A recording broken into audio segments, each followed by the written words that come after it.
Bismillahirrahmanirrahim. Assalamu alaikum. Dear doctors, I hope you're doing good. Good morning. This is Dr. Said Ali from MedExpert. Welcome back to MedExpert Rapid Fire series. Today we will be going to start adult CVS, and today's topic is acute coronary syndrome (ACS). So the first question is, a 58-year-old man present with severe crushing central chest pain radiating to the left arm for 1 hour.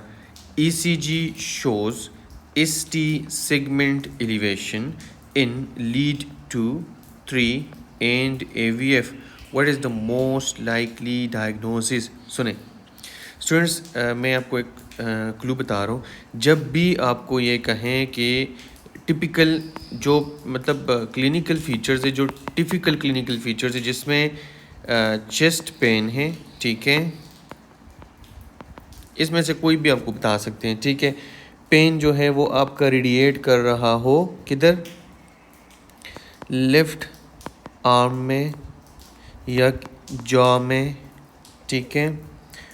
तो आपने, और हाँ, अगर उसके साथ वो कह रहा हूँ कि स्वेटिंग है, वॉमिट भी हो सकती है, फीचर्स आपको दें, ठीक है, और साथ में आपको कहें कि प्लां लीड में क्या है, वहाँ पे एलिवेशंस हैं, तो इसका मतलब ये है कि ये एमआई है विद एलिवेशंस. तो एलिवेशन किस यानी ये एलिवेशन वाली एमआई है, ठीक है, एलिवेशन वाली एमआई है, लेकिन वो जो है किस सेगमेंट में हमारे एलिवेशंस होते हैं, इस टी सेगमेंट में. तो इसको हम कहते हैं इस टी EMI या स्टिमाई, इसको हम कहते हैं, ठीक है.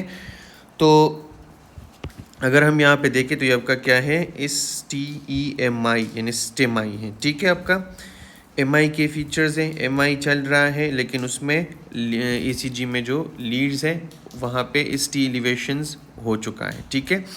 अब दूसरा यहाँ से एक क्लू अगर आपको दूँ, अगर आपके साथ इस तरह की लीड्स आ जाएं और उसमें F आ जाएं, ठीक है, तो F वाले में आपने इन्फीरियर MI को पहले सोचना है, ये इन्फीरियर स्टिमाई है, ठीक है. चले आ जाए, crushing chest pain, ST elevation, तो ये स्टिमाई है, ठीक है. और अगर आप देखें कि 2, 3 और AVF है, ठीक है, F मतलब F, ठीक है, इन्फीरियर में भी F है और इसमें भी F है, ठीक है. तो ये आपका क्या है, इन्फीरियर MI, और इसमें जो है RCA यानी जो आर्टरी इसमें इन्वॉल्व है वो आपका क्या है, RCA, ठीक है.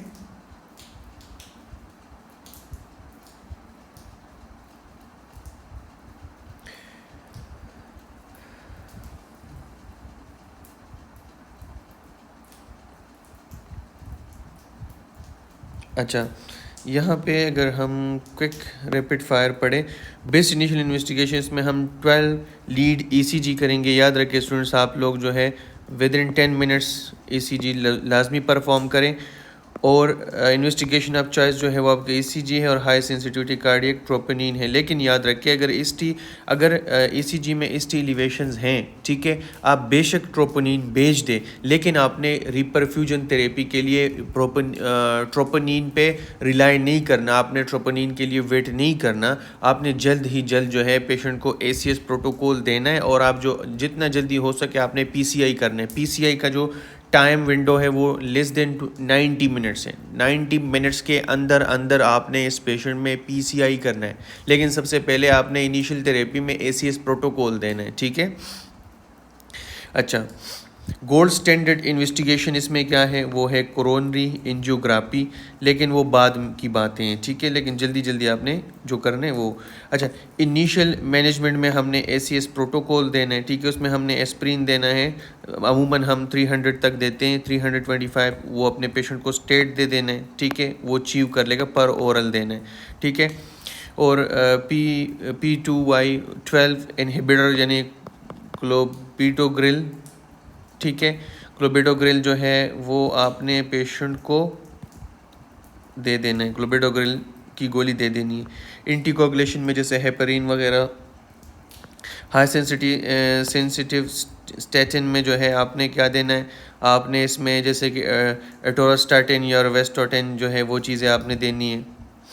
साथ में नाइट्रेट्स देने अगर अप्रोप्रिएट है, पेशेंट की बाकी कोमॉर्ब्स देखने, ऑक्सीजन देने अगर पेशेंट हाइपोक्सीमिया में चल रहा है। ठीक है, आपने जो पहले हम इसको इस तरह याद करते थे मोना बाश वाले में, ठीक है, वो भी उससे अभी आप याद कर सकते हैं। ठीक है, लेकिन ये प्रॉपर जो ACS प्रोटोकॉल है वही यही है जो हम क्लिनिक्स में फॉलो कर रहे हैं, इमरजेंसीज में हम फॉलो कर रहे हैं। ठीक है, डेफिनेटिव मैनेजमेंट में क्या है कि प्राइमरी आपने क्या करना है, PCI करना है, ये जो प्लस स्टंटिंग, अगर स्टंटिंग की भी जरूरत हो तो स्टंट भी डाल दे।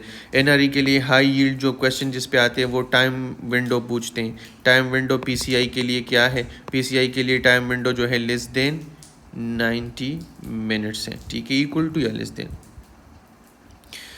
If PCI can not be perform with in 90 minutes तो फिर उसके बाद आपने क्या करना है, फिब्रिनोलाइसिस करना है अगर आपका पेशेंट जो है एलिजिबल है, अगर आपने उसका हेल्थ असेसमेंट की है तो। मोस्ट कॉमन कॉम्प्लिकेशन क्या है, एरिथमियाज है। ठीक है, स्टिमाई में स्टीलिवेशंस होते हैं, इस्कीमिक सिम्टम्स होंगे और अर्जेंट आपने रीफरफ्यूज़ करना है। आपने ट्रोपोनिन का वेट नहीं करना, ट्रोपोनिन तो आपको डैमेज दिखाएगा। एनस्टिमाई में क्या होता है कि ट्रोपोनिन राइज होता है विदाउट परसिस्टेंट स्टीलिवेशन। स्टीलिवेशन जो है नहीं होंगे एनस्टिमाई में, नॉन स्टिमाई में। ठीक है, अच्छा, अनस्टेबल इंजाइना जो है उसमें इस्कीमिक सिम्टम्स तो होंगे लेकिन विदाउट ट्रोपोनिन एलिवेशन। ट्रोपोनिन जो है उसमें ज़्यादा नहीं होंगे। ठीक है, एलिवेशंस भी नहीं आते इतने। अच्छा, तो ये भी आप डिफरेंशियल्स के तौर पे ये चीज़ें आप देख सकते हैं। अच्छा, मेमोरी हुक में देखें लेट जो, ठीक है, अभी हम ना इसमें देखेंगे कि कौन कौन सा वेसल जो है वो इन्वॉल्व है।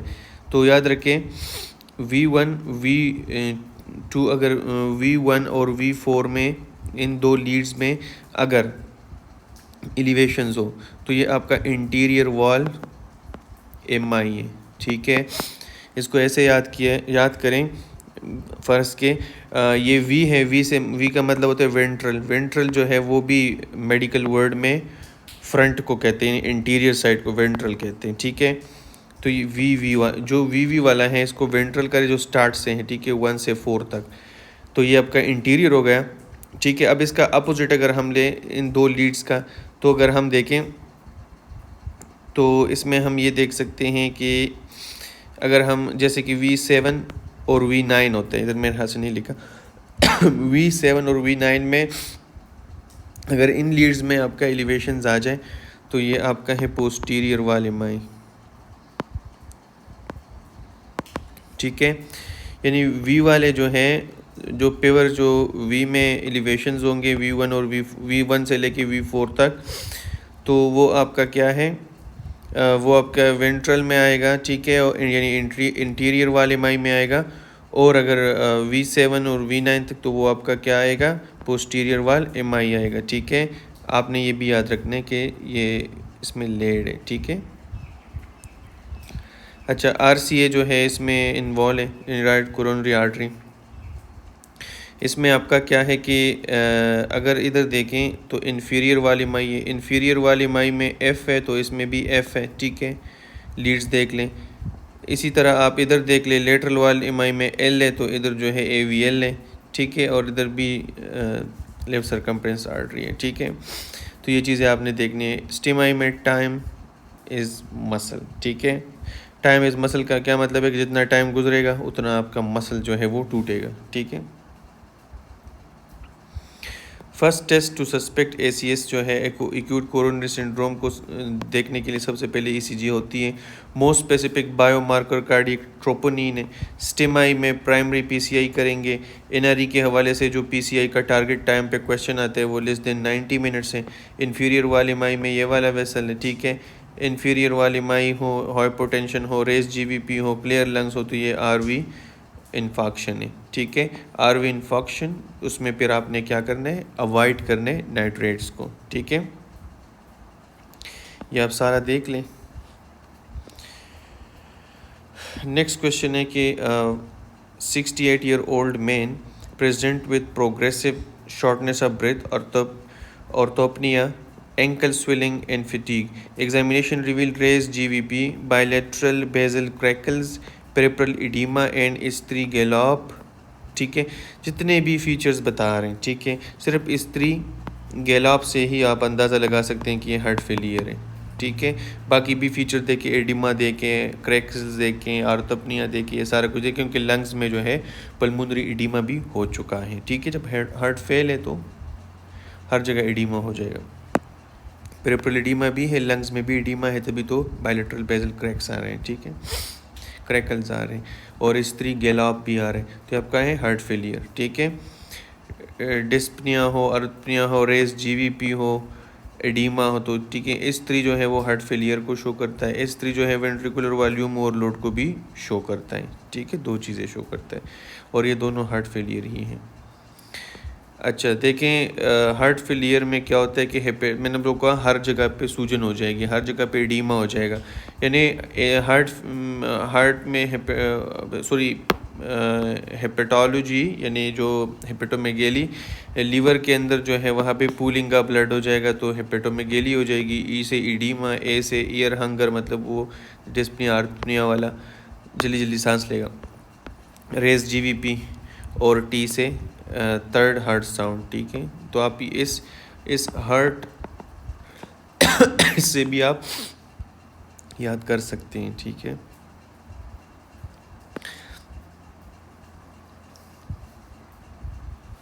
बेस्ट इनिशियल इन्वेस्टिगेशन में ईसीजी प्लस चेस्ट एक्सरे करेंगे।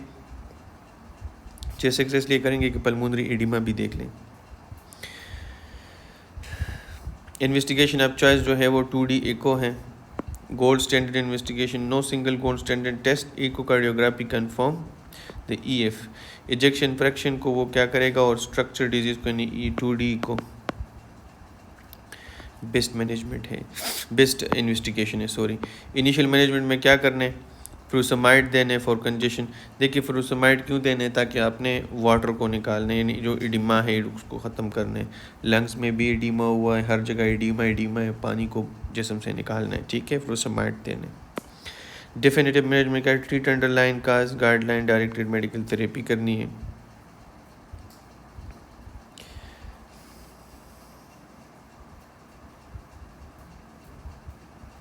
तो स्टूडेंट्स ये चीज़ें काफ़ी ज़्यादा इम्पोर्टेंट हैं, ये आप लोगों ने याद रखनी है।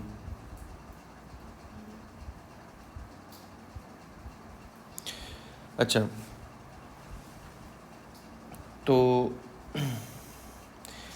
देखिए एक होता है हार्ट फेलियर, एक होता है heart failure with reduced ejection fraction. ठीक है, heart failure with reduce ejection fraction. देखिए अगर हार्ट फेलियर हो चुका हो और उसमें जो है इजेक्शन फ्रैक्शन जो है वो कम हो, ठीक है, वो भी कम हो। ठीक है, तो अगर वो इजेक्शन फ्रैक्शन भी उसमें कम हो रहा हो तो उसमें आपने फिर 4 पिलर्स है उसके। ठीक है, इन उसमें आपने ये ड्रग देना है, ये ड्रग देना है, ये ड्रग देना है और ये ड्रग देना है। ठीक है, मोस्ट कॉमन कॉम्प्लिकेशन इसमें पल्मोनरी एडिमा है। ठीक है, अगर 40 से कम है, ठीक है, और हार्ट फेलियर है तो आपका ये बनता है heart failure with reduced ejection fraction. ठीक है, इसमें मेन प्रॉब्लम क्या होता है कि रिड्यूस पंपिंग इन सिस्टोलिक फंक्शन हार्ट का जो है वो डिक्रीज हो जाता है।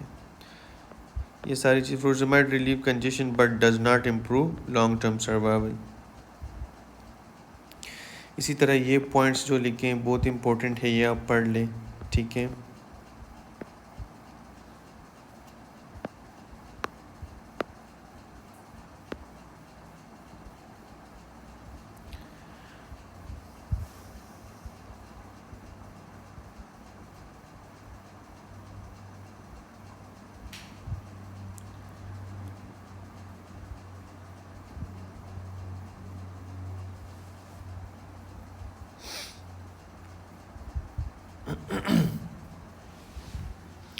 अच्छा इसके अलावा जो है जो नेक्स्ट क्वेश्चन है उसमें क्या है कि 55 year old man present with severe headache and blur vision his BP is 220/130। Fundoscopy हुई है, उसमें पिपिलोडीमा आया है and blood test reveal acute kidney injury AKI-B है। ठीक है, याद रखिए इतना ज़्यादा ब्लड प्रेशर उसका बढ़ चुका है, पंडोस्कोपी पे भी पिपिलोडीमा आया है, तो ये क्या, और ब्लरी विजन और वो सीवियर हेडेक, वो सारी चीज़ें हैं, तो ये क्या है आपका हाइपरटेंसिव इमरजेंसी है। ठीक है, अगर वेरी हाई बीपी हो, एक्यूट टारगेट आर्गन डैमेज हो, देखिए आई और गुर्दा दोनों इन्वॉल्व हो चुके हैं। ठीक है, तो आपका ये क्या है, हाइपरटेंसिव इमरजेंसी है। अगर बहुत ज़्यादा हाई ब्लड प्रेशर हो और अगर आर्गन डैमेज हो रहे हों, वो आपको सिनारियो में बता रहे हों, तो ये आपका क्या है, हाइपरटेंसिव इमरजेंसी है। BP alone does not define an emergency, organ damage does. सुने, अगर सिर्फ ब्लड प्रेशर ज़्यादा है ना, तो उसको हम वो स्पेसिफिक नहीं कह सकते कि ये इमरजेंसी है, अगर वेरी हाई भी है, लेकिन अगर उसके साथ ऑर्गन डैमेज का जिक्र आ जाए ना, ऑर्गन डैमेज का, जैसे कि AKI आ गया, जैसे कि पिपिलोडीमा आ गया, ठीक है, ब्लरी विजन, ये चीज़ें, तो तब जाके आपने इमरजेंसी वाला सोचना है। ठीक है, वैसे नहीं सोचना। देखिए, जब भी आपके पास क्वेश्चन आता है, अगर वो चाहते हैं कि वो इस कंसेप्ट को टेस्ट करें, ठीक है, यानी किस कंसेप्ट को, इमरजेंसी यानी हाइपरटेंसिव इमरजेंसी को, ठीक है, तो उसमें वो आपको कुछ चीज़ें बता सकते हैं। वो आपको बहुत हाई बीपी बताएंगे, ठीक है, अमूमन 200 के ऊपर बताएंगे। बीपी जो है वो वेरी हाई बता देंगे आपको, साथ में आपको बता देंगे कि किसी पेशेंट को या तो स्ट्रोक हुआ है, या तो पल्मोनरी एडीमा हुआ है, या तो AKI हुआ है, या तो आई में जो है पिपिलोडीमा हुआ है। ये चीज़ें बताएंगे स्टूडेंट्स, तो आप लोगों ने अपना MCQ कैच कर लेना है। ठीक है, और आपने इसमें गलत नहीं होना। ठीक है, अच्छा, इसमें बेस्ट इनिशियल इन्वेस्टिगेशन जो है अपना ECG है, रीनल फंक्शन टेस्ट है, यूरिन एनालिसिस और फंडोस्कोपी, क्योंकि हमने कहा कि इसमें आर्गन डैमेज भी हो रहा है, हार्ट भी इन्वॉल्व है, लेकिन आगे से आपका सिस्टम्स भी इन्वॉल्व है। ठीक है, investigation of choice, investigate for acute target organ damage. देखें जो सिम्टम्स, जिस आर्गन के सिम्टम्स आ रहे हो ना, उसी आर्गन को भी आपने साथ में असेस करना है।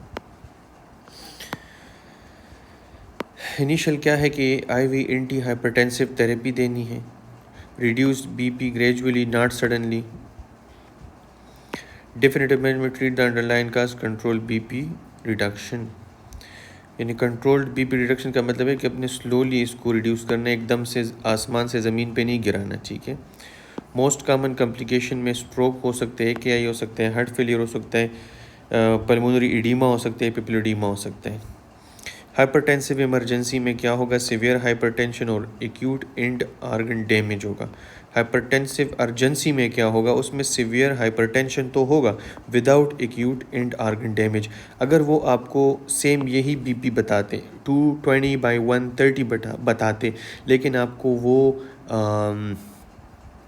आर्गन का जिक्र ना करते, आर्गन डैमेज का जिक्र ना करते, ठीक है, तब जाके आपने अर्जेंसी चूज़ करनी थी। लेकिन जब आर्गन डैमेज की बात हो रही है तो फिर आपने इमरजेंसी चूज़ करनी। इसी तरह स्टूडेंट्स, आप लोगों ने MCQs में प्लीज़ कंफ्यूज नहीं होना, इन्हीं छोटी छोटी चीज़ों को आप लोगों ने पिक करना है। ठीक है, इसमें ड्रग ऑफ चॉइस जो है वो हमारा IV लेबिटालोल है, लेकिन अगर सुने, ड्रग ऑफ चॉइस आपका इधर लेबिटालोल है, फर्स्ट पे हम दे सकते हैं।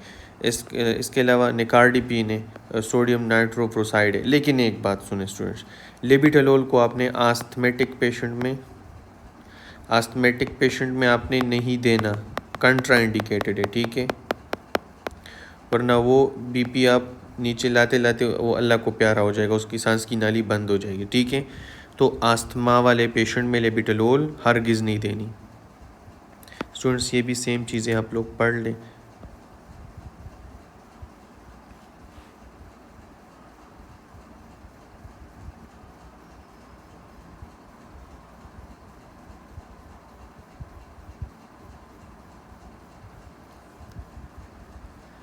अच्छा, जो नेक्स्ट क्वेश्चन है उसमें क्या कहते हैं कि जी 72 ईयर ओल्ड मैन है, ठीक है, प्रेजेंट करता है पल्पिटेशन के साथ, शॉर्टनेस ऑफ ब्रेथ के साथ, his pulse is irregular, ECG shows no distinct P waves, with an irregular ventricular rhythm. Students simple सी बात है, अगर irregular rhythm होना और पी वेव जो है वो डिस्टिंक्ट नहीं हो रहा, उसमें कोई फ़र्क नहीं नज़र आ रहा हो, तो स्टूडेंट्स ये और कुछ नहीं है, ये आपका क्या है, ए फेब है, ठीक है, यानी आर्टीरियल फिब्रिलेशन है, ठीक है, ए फेब है आपका। तो इसमें टाइम वेस्ट ना करें, आर्टीरियल फिब्रिलेशन है। इरेगुलर को याद रखें, ठीक है, रिदम को, और पी वेव डिस्टिंक्शन याद रखें कि उसमें वो डिफरेंशिएट हम नहीं कर सकते, ठीक है। कभी कभार वो कहते हैं पी वेव जो है आपका एब्सेंट है, कभी कभी सिनारियोज में इस तरह की बातें भी वो कर लेते हैं। हॉलमार्क्स क्या है कि इरेगुलर पल्स होगा या रिदम होगा, उसमें क्या होगा कि जी एब्सेंट पी वेव्स होंगे या जो डिस्टिंक्ट, हम उसको में फ़र्क नहीं कर सकते, दोनों टर्मिनोलॉजीज एमसीक्यूज में यूज़ हो सकते हैं, आप लोगों ने इसमें कंफ्यूज नहीं होना स्टूडेंट्स। तो ये आर्टीरियल फिब्रिलेशन है, ठीक है। अच्छा याद रखिए, सा टूथ फ्लटर वेव्स जो है वो आर्टीरियल फ्लटर्स में होते हैं, ठीक है, ऐसे आरे की तरह वो फ्लटर्स होते हैं। बिस्ट इनिशियल जो है 12 लीड ईसीजी करेंगे स्टूडेंट्स, जब भी चेस्ट पेन हो, हार्ट से रिलेटेड कोई इशू, आपने पहले जो है क्या करने, ईसीजी करने, ठीक है। इन्वेस्टिगेशन ऑफ चॉइस में भी ईसीजी है, गोल्ड स्टैंडर्ड में भी ईसीजी है, इनिशियल मैनेजमेंट में भी आपने क्या करना है कि रेट को कंट्रोल करना है, क्योंकि उसका पूरा रेट जो है, रिदम जो है वो ख़राब है, ठीक है, इरेगुलर है, तो सबसे पहले अपने रेट को कंट्रोल करने, बीटा ब्लॉकर्स देने, ये जो डिज़ाफार्म जो है, ये कैल्शियम चैनल ब्लॉकर्स ये देने, और वेरापामिल जो है वो दे सकते हैं, ठीक है। Assess need for anticoagulation, assess करें, अगर ज़रूरी है तो दे दें। डेफिनेटिव मैनेजमेंट में क्या है कि रेट को कंट्रोल करें, रिदम को कंट्रोल करें, एंटीकोगुलेशन दे दें अगर उसको ज़रूरत है तब। अनस्टेबल एएफओ, ठीक है, अनस्टेबल, वो तो मैं ऊपर स्टेबल की बात कर रहा था, अगर पेशेंट अनस्टेबल आर्टरियल फिब्रिलेशन है, उसमें अपने डीसी कन्वर्जन करने, यानी इमीडिएटली सिंक्रोनाइज डीसी कन्वर्जन करने, ठीक है, शॉक डिलीवर करने। Is the scene safe, I am safe, clear करे सीन को और शॉक डिलीवर कर दे। मोस्ट कॉमन कॉम्प्लिकेशन में क्या है कि थ्रोम्बो एम्बोलिक स्ट्रोक हो सकता है, याद रखिए, क्योंकि आर्टियल फिब्रिलेशन में जो है ऐसे ही हार्ट जो है वाइब्रेट कर रहे होते हैं जब कोई क्लॉट स्टार्ट होता है। याद रखिए, मैंने आप लोगों को एक बात बताई थी कि कहीं पे भी अगर स्ट्रोक हो या इसके अलावा डीवीटीज़ हो या इसके अलावा ट्रिपल ए हो, यानी जो एब्डोमिनल एनोरिज्म है या एब्डोमिनल इस्कीमिया है, ठीक है, ऑर्टिक एब्डोमिनल ऑर्टा इस्कीमिया जो है, ठीक है, मेजेंटेरिक इस्कीमिया जो है, सब के सब उन, अगर मतलब बस वो आपने सिर्फ साइट पे डिपेंड करने, साइट को देखिए, पल्मोनरी एम्बोलिज्म हो, ये सारे जो क्लॉट एम्बुलाई के तौर पे चल रहे होते हैं ना ज़्यादातर, ये सीवीएस जो किसी को कार्डियोवास्कुलर डिजीज़ होते हैं जैसे एफ एरिथमियाज वगैरह, इन्हीं के बदौलत उनको ये गिफ्ट मिलते हैं, ठीक है। ए फिब में क्या होगा, पी एब्सेंट होगा, पी वेव्स ऑलवेज फ्लक्चुएटिंग, ठीक है, नो पी वेव्स, इरेगुलर और थिंग स्ट्रोक इसमें बहुत कॉमन है, ठीक है, और एक्यूट मेजेंटेरिक इस्कीमिया भी बहुत कॉमन है, ठीक है। सारी चीज़ें देख लें, ये भी वही चीज़ें हैं, ठीक है। इसमें हम डॉग्स को प्रेफर करते हैं, ठीक है, warfarin for most patients requiring anticoagulation except conditions such as mechanical heart valves or moderate to severe mitral stenosis. Very important students for, I don't think for PMDC this one, but for USMLE it's really important. Lot of questions were asked from this one. When I was giving like my USMLE exam at that time, this was the question that was asked. That's why I added this over here, because this question was asked. Also like the one that I'm mentioning, AMI, okay, like I said that acute mesenteric ischemia, this was also asked. And the question that I told you regarding the labetalol was asked. This was asked.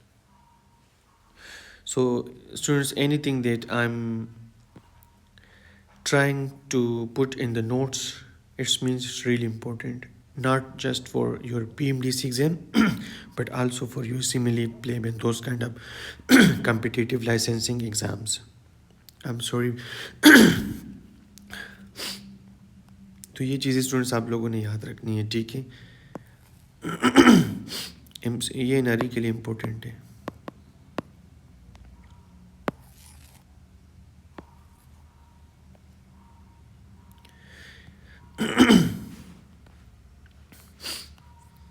Seventy year old man present करता है exertional chest pain के साथ, ठीक है। Dizziness है, shortness of breath है। On examination there is a harsh ejection systolic murmur. Heart beats at right second intercostal space that radiates to the carotid. Students, इसमें मैं आपको यहाँ से दिखाता हूँ। याद रखें कि जो ejection systolic murmurs होते हैं, ठीक है, जब aortic stenosis होता है, ठीक है, अगर यहाँ पे ये स्टीनोज्ड हो जाए, ठीक है, ये नैरो हो जाए, तो याद रखें कि यहाँ से क्या होगा, यहाँ से ब्लड जब ओर्टा में जब पुश होगा तो वो ज़ोर से यहाँ से गुजरेगा, ठीक है, क्योंकि यहाँ पे क्या है, नैरोनेस है, ठीक है, ये जगह नैरो है, स्टीनोज्ड है, तो जब यहाँ से वो गुजरेगा तो वो टर्बुलेंस के साथ गए जाएगा, वो इजेक्ट करेगा, ठीक है, वो इजेक्ट करेगा, यहाँ से इजेक्ट करेगा, ठीक है, हार्ट से इजेक्ट करेगा ओर्टा में, ठीक है, ओर्टा के थ्रू ये इजेक्ट होगा, निकलेगा, ठीक है, लेकिन क्या करेगा, जब ये यहाँ पे नैरोनेस है ना, तो ये टकराएगा, टकरा के क्या बनाएगा, आवाज़ निकालेगा, उसको हम मरमर कहते हैं। लेकिन जैसे कि अगर पानी कहीं आप लोग गए हैं आबशारों में या जो पहाड़ों में पानी आते हैं, या वैसे भी पानी वहाँ पे शोर ज़्यादा निकालते हैं जहाँ पे पत्थरों के साथ वो टकरा रहा हूँ, या किसी नैरो पाथ में वो एंटर हो के कहीं से टकरा के फिर वो टर्न ले रहा हूँ, ठीक है, तो टर्बुलेंस की मैं बात कर रहा हूँ मेनली, तो वहाँ से ज़्यादा शोर आएगा पानी में, ठीक है। बाकी कभी कभार जो नदी होती है वो आराम से जो है धीमी धीमी आवाज़ के साथ वो फ्लो कर रही है, नॉर्मल फ्लो कर, लेकिन जहाँ पे ये इस तरह के कहीं नैरोनेस हो, पत्थर ज़्यादा हो, वो चीज़, तो वहाँ पे क्या करते हैं, वहाँ शोर आता है, पानी का शोर आता है, ठीक है, वो आप लोगों ने फील किया होगा।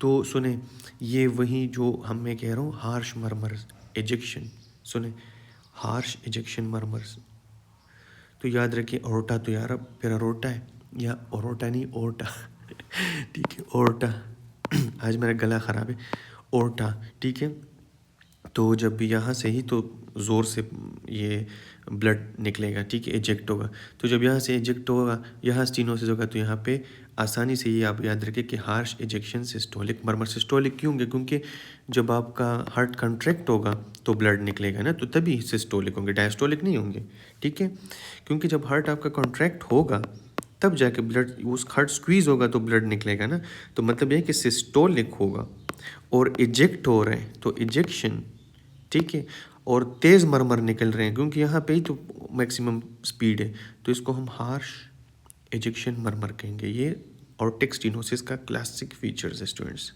तो यहाँ से भी आप इसको ऑर्टिक स्टीनोसिस को उठा सकते हैं, ठीक है। साथ में वो जो बता रहे हैं राइट, जो सेकंड इंटरकोस्टल स्पेस पे वो बता रहे हैं, ठीक है, तो सेकंड इंटर राइट साइड पे आप देखें, ये चेस्ट का आपका राइट साइड है, ये लेफ्ट साइड, तो राइट साइड पे आपका यहाँ पे क्या है, ओर्टा, ठीक है, और यहाँ से ये सारी बातें कर रहे हैं, तो ये आपका क्या है, ये आपका ऑर्टिक स्टीनोसिस है, ठीक है। अगर माइट्रल वॉल की कहीं बातें होती तो वो लेफ्ट साइड पे कहीं आपको इधर बता देते और सेम फीचर्स दे देते, तब भी हम कह लेते हैं, लेकिन अब यहाँ पे राइट साइड पे तो आपका एक ओर्टा ही है, ठीक है, और जिसमें ये हार्शनेस आ सकती है और ये इतना तेज़ फ्लो आ सकते हैं। तो स्टूडेंट्स आप लोगों ने इसी तरह अपने ऑप्शंस देखने होते हैं, ठीक है।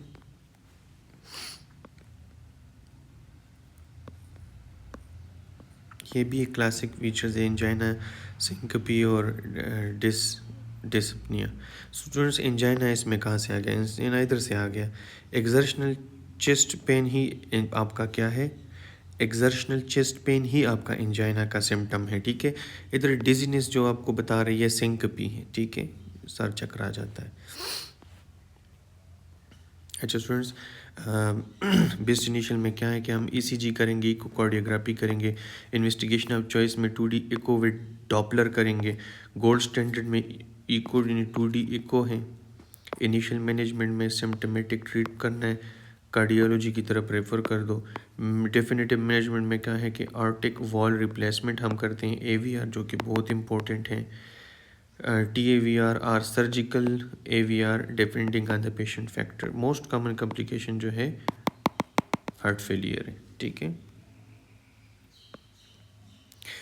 ए इस ऑर्टिक स्टीनोसिस, ऑर्टिक सिस्टोलिक, इन्होंने इस तरह निकाला है ना इससे, ताकि आपको सिस्टोलिक मरमर का आसानी से पता चल जाए, ठीक है। ठीक है, इसमें इंजाइना होता है, सिंकपी होती है, डिस्पनिया होते हैं, तो इसने ASD बनाया इसका, ठीक है। ऑर्टिक स्टीनोसिस जो है, इन इजेक्ट होगा ब्लड, हार्ट इसमें कंट्रैक्ट होता है, तो ये इजेक्शन सिस्टोलिक मरमर होते हैं, ठीक है। राइट सेकंड इंटरकोस्टल स्पेस में होते हैं, और कैरोटिड की तरफ जो है वो क्या होते हैं, वो फील होते हैं, उधर भी रेडिएट्स होते हैं, ठीक है। वल्सा जो है वो मैन्योर में इसमें, एक minute students, one moment, tell you something really important.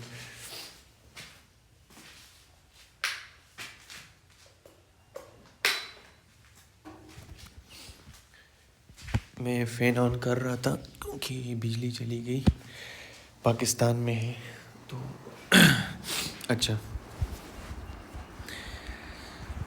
याद रखिए कि जब हम वाल्सल्वा मैन्यूवर करेंगे तो उसमें मरमर डिक्रीज़ होंगे, लेकिन अगर हम स्क्वेटिंग करेंगे ना तो उसमें मरमर इंक्रीज़ होंगे, ठीक है। याद रखिए इस हवाले से। Slow rising, low volume pulse, याद रखिए ये MCQs इतना इम्पोर्टेंट नहीं है, ठीक है। ये UEC मिली के कंटेंट से उठाया है, वहाँ पे आता है, ठीक है। इसको हम कहते हैं पल्सस परवस इट टार्डस, ये जो क्लासिक सिवियर एस फाइंडिंग, यानी जो ऑर्टिक स्टीनोसिस उसका सिवियर फाइंडिंग्स जो है फिर ये है, ठीक है। रियली इम्पोर्टेंट फॉर UEC मिली एग्जाम दिस वन। चंद चीज़ें जो इंटरनेशनल लाइसेंसिंग एग्ज़ाम के लिए इम्पोर्टेंट है वो भी हमने इसमें ऐड किए। वो मैन्यूवर आप यहाँ देख सकते हैं, ठीक है।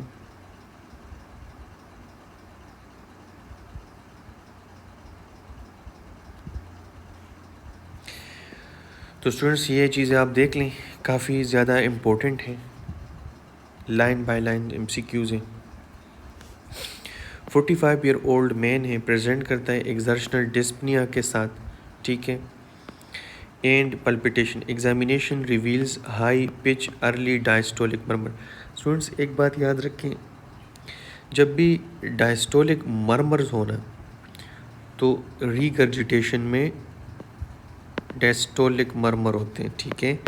और स्टीनोसिस जब होती है, चाहे ओर्टा की, चाहे वो दूसरा है दूसरा क्या है, मार्टल वॉल की या कोई, तो उसमें आपका ना सिस्टोलिक में आते हैं, ठीक है। सिस्टोलिक मरमर्स होते हैं, डायस्टोलिक मरमर आपका अमूमन जो है रीगर्जिटेशन में होते हैं।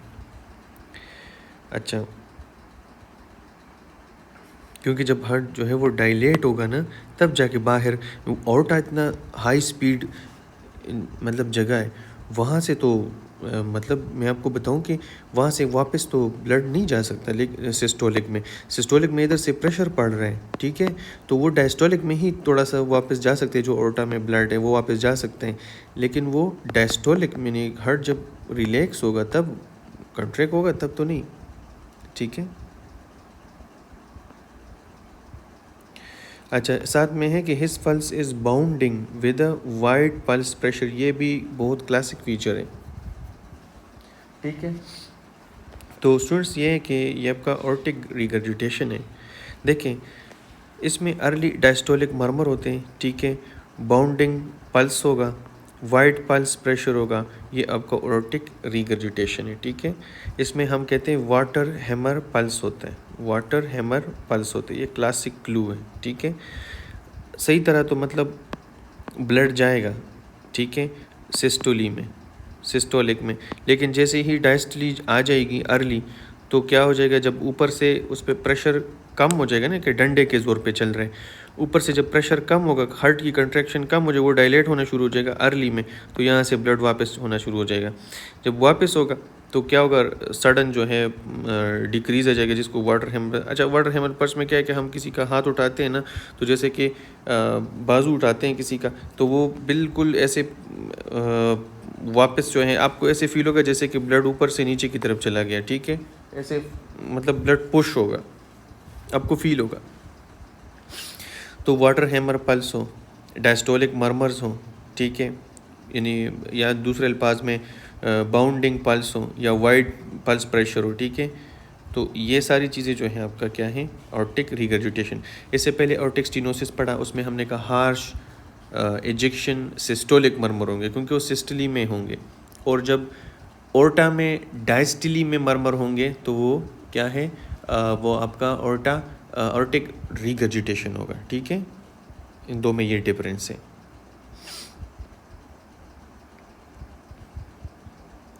देखिए ऑर्टिक रिगर्जिटेशन में क्या है कि ऑर्टिक रिटर्न हम कह सकते हैं इसको, मतलब मेमोरी हुक के हवाले से, कि blood returns back into the left ventricle during diastole. मैंने जैसे आपको कहा ना कि सिस्टली में तो वो ज़ोर दिला रहा है तो वो आ रहा है, लेकिन डायस्टली में फिर ब्लड वापस हो जाता है, ठीक है। वाइड पल्स प्रेशर हो जाएगा और एलवी डाइव। याद रखिए इसमें आपका लेफ्ट वेंट्रिकल जो है वो डायलेट होगा क्योंकि ब्लड उसकी तरफ जा रहा है। बेस्ट इनिशियल में ईसीजी और इकोकार्डियोग्राफी करेंगे। इनिशियल इन्वेस्टिगेशन ऑफ चॉइस जो है आपका 2D इको विद डॉपलर है। गोल्ड स्टैंडर्ड भी आपका 2D इको है। इनिशियल मैनेजमेंट में आपने हाइपरटेंशन को ट्रीट करना है और वेजो डायलेटर थेरेपी देना है, अगर वो इंडिकेटेड है तब पेशेंट के कोमॉर्बिड्स देख लें।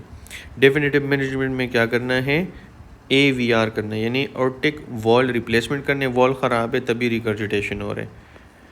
मोस्ट कॉमन कॉम्प्लिकेशन में क्या है कि लेफ्ट वेंट्रिकुलर फेलियर हो सकता है, क्योंकि लेफ्ट वेंट्रिकल के अंदर जो है ऑर्टा से बार बार जो है रिगर्जिटेशन हो रही है, ब्लड आ रहा है, ब्लड तभी वो जो है एनलार्ज भी होगा। AR में अर्ली डायस्टोलिक डिक्रेसेंटो मरमर्स होंगे, ठीक है। Best heard at the left sternal border पे होंगे। वाइड पल्स बाउंडिंग पल्स इस जो Austin Flint murmurs, mid diastolic rumbling murmurs at the apex in severe AR, ठीक है। सारी चीज़ें आप देख लें।